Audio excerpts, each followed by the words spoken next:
Сейчас мы с вами сделаем шантифлекс. Удивительно удобный крем, который не тает в жаркую погоду. То есть им можно работать летом, им можно работать в теплом помещении, даже в горячем помещении, потому что сам крем, когда вы его сделаете, он будет горячим. И горячим нужно теплым делать. Этот крем делается легко. Вы его всегда можете сделать, потому что все продукты, которые нужны для этого крема, они все у нас есть. Это все привычные для нас продукты. Кукурузный крахмал, сметана, сгущенка, сухое молоко или сухие сливки, сахарная пудра. То есть все это у нас с вами всегда под рукой. Давайте сделаем, и вы сами убедитесь, что крем приятный, легкий и очень удобный. Самое первое, что мы делаем, это замачиваем желатин. Желатин очень важен. Если вы добавите мало желатина, то есть меньше желатина, крем не будет держать форму, когда вы будете делать цветы. Он будет расплываться. Даже если вы сделаете цветочек, вы потом не сможете его взять ножничками и положить на торт. Поэтому с желатином не играемся, да, с желатином делаем все серьезно. Добавляем 8 грамм по рецепту, 50 грамм воды, добавляем туда 8 грамм желатина. Чтобы желатин отдал вам всю свою силу и мощь, нужно его хорошо замочить.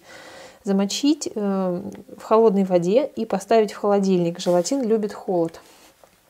Если вы сомневаетесь в своем желатине, добавьте 9 грамм желатина.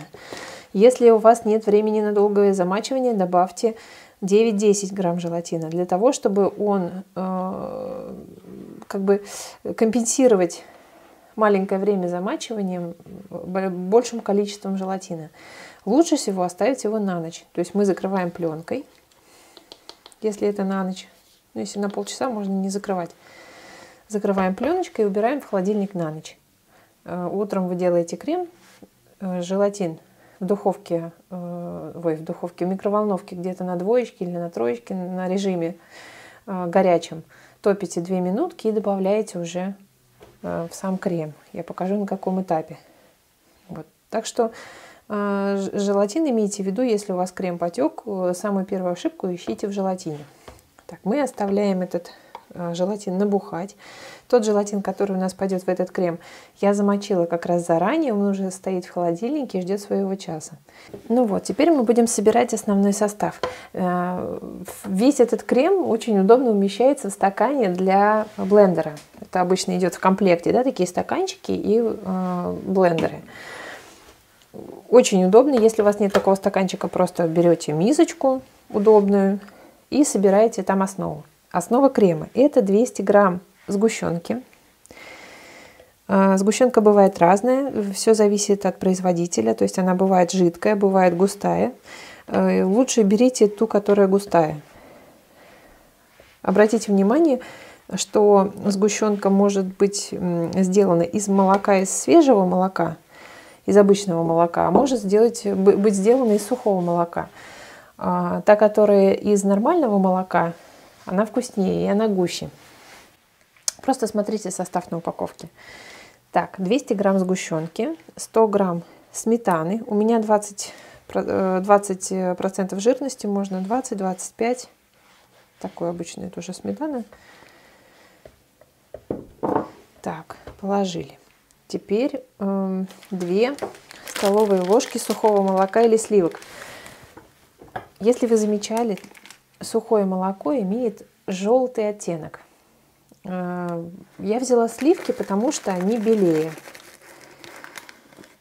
Я просто автоматически стараюсь отметать те продукты для крема, которые имеют желтый цвет. Поэтому сразу взяла сливки, получилось вкусно. Но они реально белее. Действительно белее крем получается. Но выберите то, что у вас есть. То есть либо сливки, либо сухое молоко. Добавили. Теперь мы добавляем 80 грамм сахарной пудры. Это обычная сахарная пудра.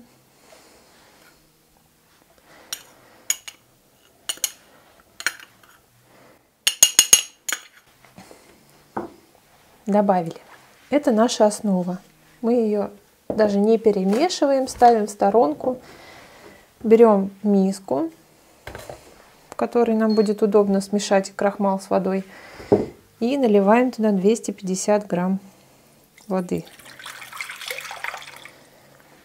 250 грамм воды. Теперь добавляем 150 грамм кукурузного крахмала. Сразу насчет, можно ли заменить картофельным.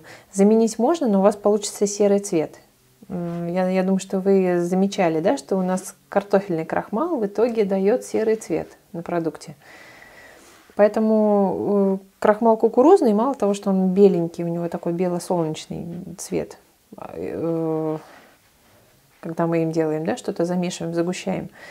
И у него для организма лучше состав. Поэтому старайтесь брать кукурузный крахмал. 150 грамм.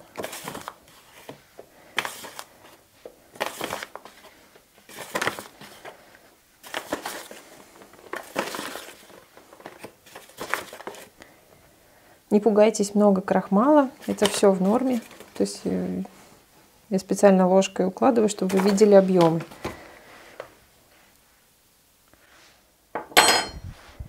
Теперь нужно его хорошо смешать водой. Вы почувствуете сопротивление крахмала. То есть, видите, он вязкий. Он с водой сразу не смешивается, а собирается вот таким вот комком. Спокойненько, потихоньку перемешивайте, и в конце концов его частички размешаются в воде. И будет это все, вся смесь будет похожа на молоко. То есть вот прям молоко, да, не отличить. Если сейчас эту водичку снова поставить, постоять где-то полчасика, то крахмал снова осядет, его нужно будет снова перемешать. Ну, мало ли вдруг вас отвлекли, вы вот так поставили и не смешали две смеси.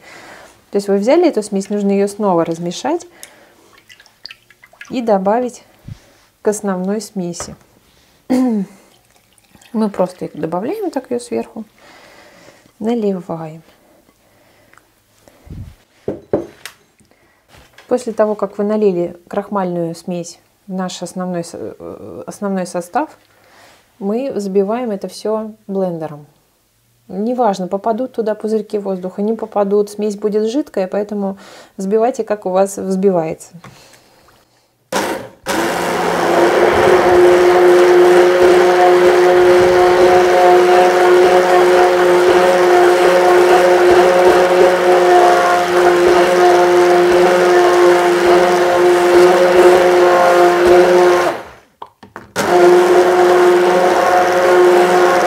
Самое главное на этом этапе сделать так, чтобы у вас не было комочков в смеси.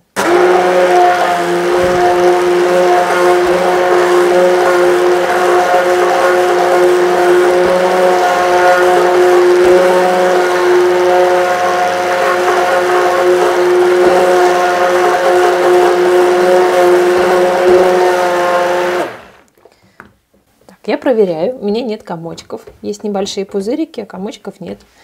Замечательно, у меня получилось. Мы смешали нашу смесь блендером. Смесь без комочков. Теперь берем толстостенную кастрюлю или толстостенную сковороду и выливаем туда смесь. Вот смотрите, на дне не осталось крахмала. У нас крахмал весь распределился в смеси, да, мы выливаем, это все нужно сразу делать, потому что вы, если смесь оставили стоять тоже на полчасика, например, там на 10 минуточек, вы снова его взбиваете блендером и уже только потом выливаете, потому что крахмал имеет такое свойство, как оседать. А если крахмал осядет, у нас, нам будет просто тяжело его сварить равномерно. И теперь в эту смесь нам нужно добавить желатин, который мы прогрели в микроволновке. Вот мы вылили нашу смесь в сковородку. И теперь добавляем растопленный желатин. Его достаточно растопить. Не обязательно его прогревать сильно, потому что мы все равно будем эту смесь греть и уваривать. Почему сковорода? Во-первых, она широкая. Почему толстостенная должна быть? Потому что мы будем на средней температуре это делать, чтобы крем наш не подгорел, чтобы он просто схватывался и заваривался. Поэтому, если у вас нет сковородки толстостенной, но есть толстостенная кастрюля, возьмите кастрюлю. Главное, чтобы вот эта поверхность была широкая, чтобы вам было удобно перемешивать, и вы могли максимально быстро это все сделать. Теперь ставим на средний огонь.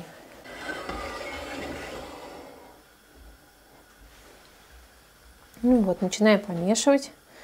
Огонь регулируете в зависимости от своей посудины, потому что вы свою посуду знаете лучше.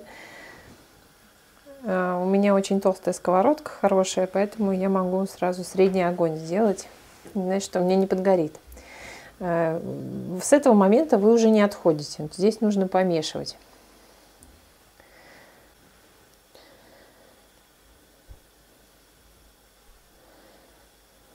Прошло 1,5 минуты, и пока что никаких изменений нет. Вот видите, на лопатке я специально скребу по дну. Жидкость как была жидкая, похожа на молочко. Все так и есть.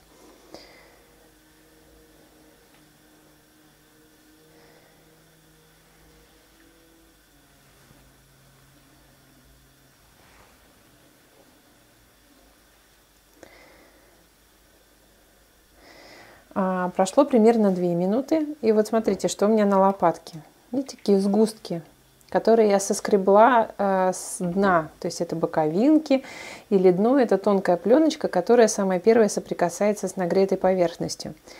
Не пугайтесь. То есть вся остальная жидкость, она жидкая и такая же, как молочко, как и была. Вот такие вот сгустки, они сейчас будут появляться по всей поверхности, во всей массе будут появляться. Они будут отлепляться и плавать отдельными кусочками. Вот видите, я ее стряхнула, она плавает. Они такие слегка полупрозрачные. Вот оно, все собирается на лопатку. Вы, главное, стойте, мешайте, собирайте все это на лопатку не только со дна, но и с краев, потому что края могут подсохнуть и сильно загустеть и изменить цвет. Если вы чувствуете, что вы не успеваете, и вот эти вот сгустки, они, видите, что цвет меняют, да, на более темный, то снизьте температуру. Вот, смотрите, уже какие островки, да, у меня налипают на лопатку. Вот эта лопатка маленькая, можно взять побольше лопатку. Самое главное, чтобы она была жесткая, твердая, то есть силиконовая лопатка, но чтобы у нее кончик был более твердый, чтобы вы могли вот это все соскребать, счищать. Вот они. Эти сгустки, они так и остаются. То есть это все в норме.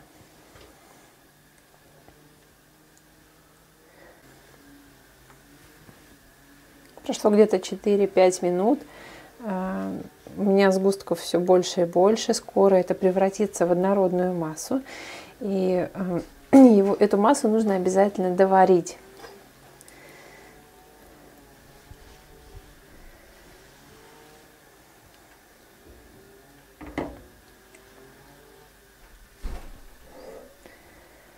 Очень интересный процесс, кстати, такой занимательный. Мне не приходилось никогда варить такой заварной крем, чтобы он такими прям вот сгустками большими уваривался.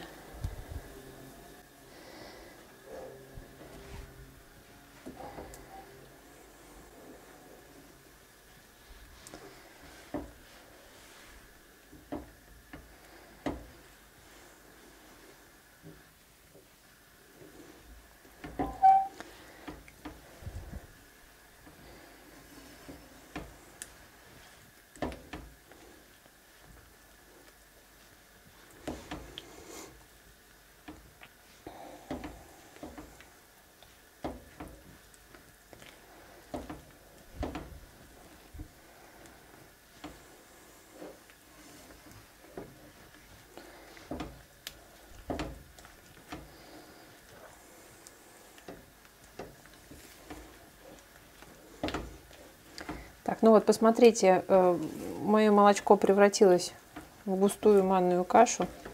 Такую вот, она пока разъединена, нет одного целого. То есть она, видите, так, на мелкие вот эти вот участки разделена.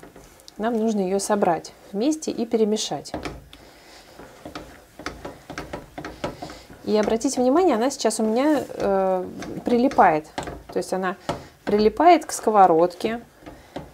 размазывается. Нам нужно ее уварить до такого состояния, чтобы она собралась в комок. Вот как на эклеры заваривается тесто, оно в итоге собирается в комок. И здесь то же самое. У меня сейчас это быстро случилось.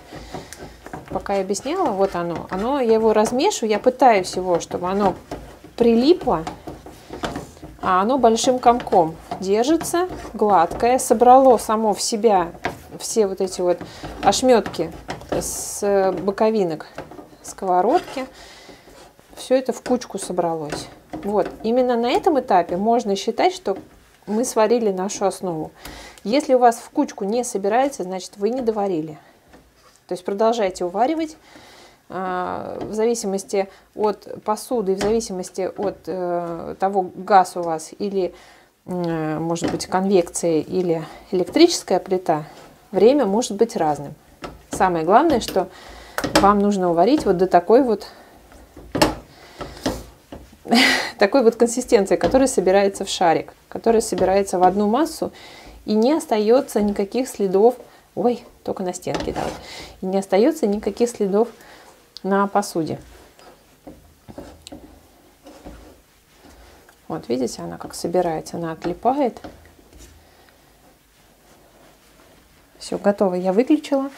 Теперь нам нужно наш вот этот комочек переложить в посуду для взбивания. Все, выкладываем наш комочек в посуду для взбивания. И его не нужно остужать. То есть, в принципе, можно уже, если вы готовы, да, сразу добавлять сливки. Вот смесь горячая. Мы только что ее сварили. Он вот такой вот плотный. Очень похож на... И даже запах похож на тесто для эклеров перед добавлением яиц.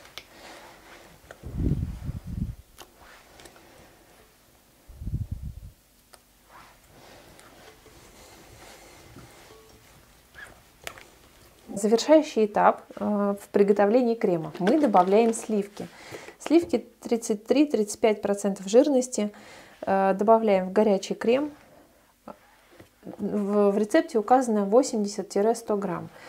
Я думаю, что вы уже потом на глаз можете определять консистенцию исходного крема и сколько вам нужно добавить. 80, 90 или 100 грамм. Я пока что добавляю всегда 90, потому что это что-то среднее. 80 для меня мало, потому что достаточно густой получается. Густой крем получается. Добавляю 90 из расчета того, что если крем останется слишком густым, я смогу подмешать еще 10 грамм сливок.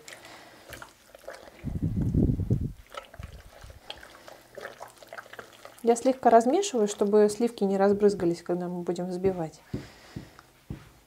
Вот такая неоднородная масса. И теперь взбиваем. Ну, тут, знаете, больше не взбиваем, а больше доводим до однородности.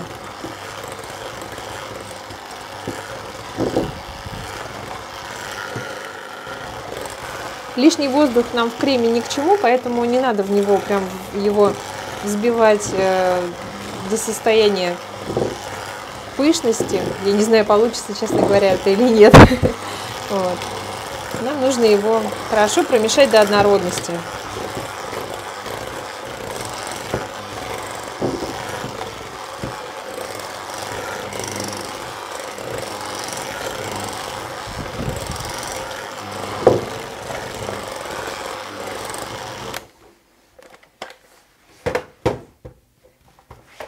Все, крем готов к работе.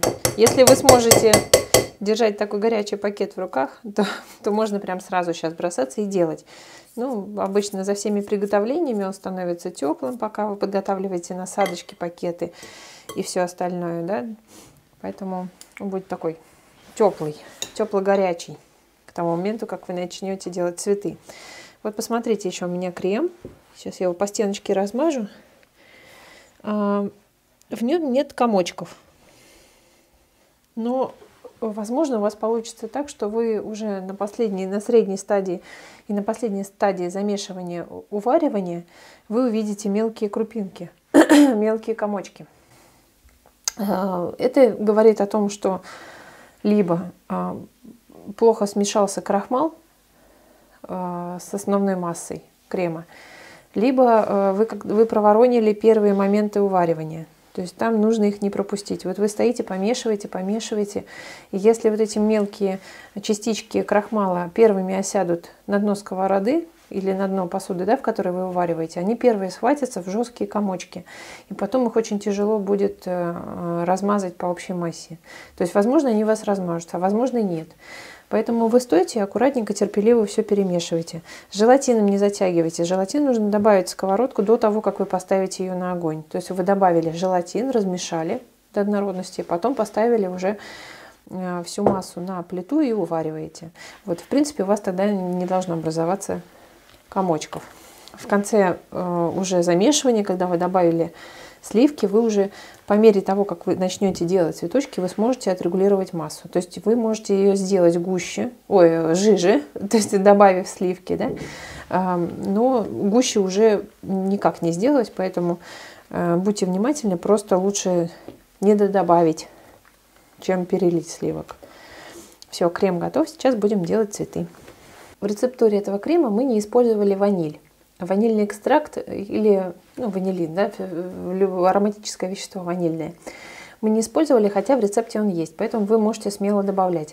Можно добавлять на этапе основного смешивания. То есть вы замешиваете сгущенку, сметану, добавляете ванильный экстракт и все это вместе замешиваете. Почему я не стала добавлять?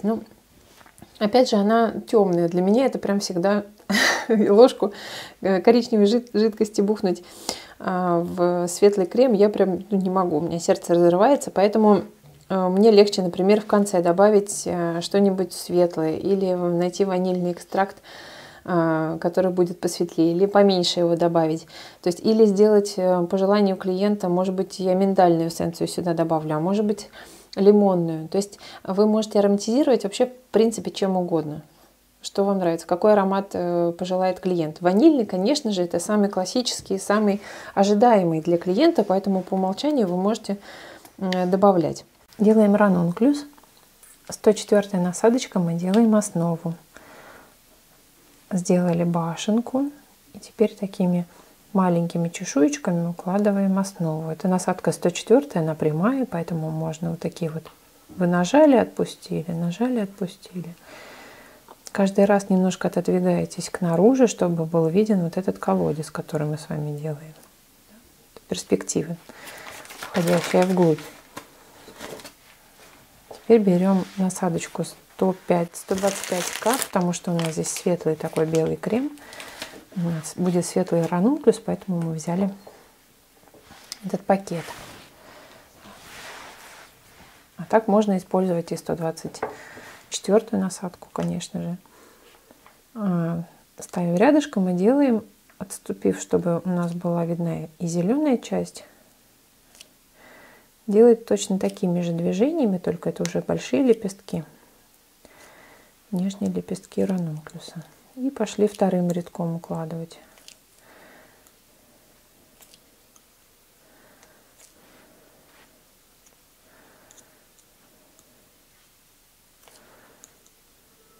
У нас уже белый потихоньку превращается в кремовый.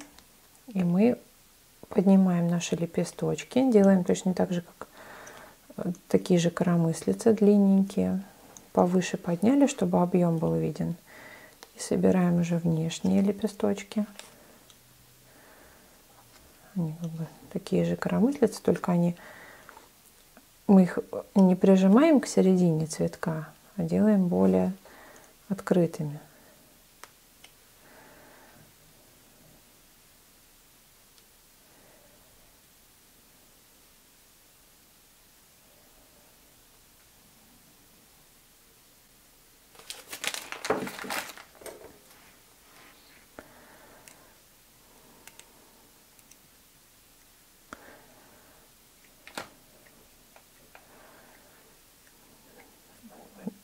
Поправляем вот эти вот кусочки, которые, так как крем вязкий, да, у нас остаются такие вот тянущиеся кусочки. Мы их убрали.